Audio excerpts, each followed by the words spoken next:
শেখ হাসিনা এই দেশের উন্নয়নের প্রতীক। ও 15 বছরে যা করছে 100 বছরও তা কেউ করতে পারবে না, কোনো রাজনৈতিক দল করতে পারবে না। আরে তোরা তো বেটা, তোরা তো ছাত্র, তোরাই তো সব নোটের মূল।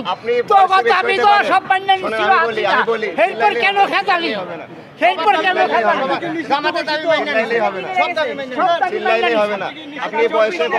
চাঁদাবাজির সাথে জড়িত বিএনপি দেশ খুব বালা চালাইছে, আরেক সন্ত্রাসী দেশ হয়েছে।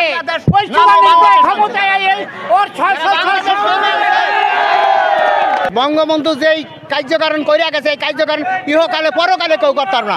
তার কার্যকারণ জানেন 74 দুর্ভিক্ষ হয়েছিল, মার্শাল গঠন করছিল, সব আমি জানি। আমি একজন মুক্তিযোদ্ধা, আমি সব জানি। আরে ভাই আমারে মাইরা লাইবো, আমি মরে যাবো। সত্য কথা কইতে কোনো ভয় নাই।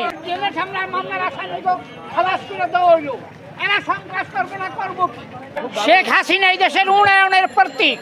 ও 15 বছরে যা করছে 100 বছরও তা কেউ করতে পারবে না, কোনো রাজনৈতিক দল করতে পারবে না। ঠিক না? ঠিক। পতনের পরে যে আপনি এটা বলছেন, আপনি কি মানে ভয় পাচ্ছেন না? আরে ভাই আমারে মাইরা লাইবো, আমি মরে যাবো। সত্য কথা কইতে কোনো ভয় নাই।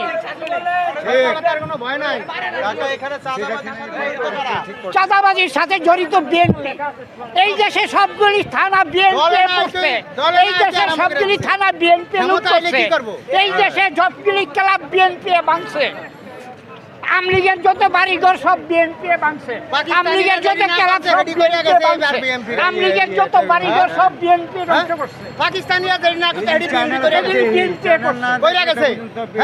বঙ্গবন্ধুর বাড়িটা পাকিস্তানিরা ভাঙে না, ভারতে রাখছে। দেশ খুব বালা চালাইছে, আরেক সন্ত্রাসী দেশ হয়েছে। ওই ক্ষমতায় ওর 666 কোটি টাকা ট্যাক্স বাতিল করে লয়ে গেছে। বুঝলেন নাকি? ওই 5 বছর ট্যাক্স দিব না, জনগণের উপরে ট্যাক্স বসাইছে।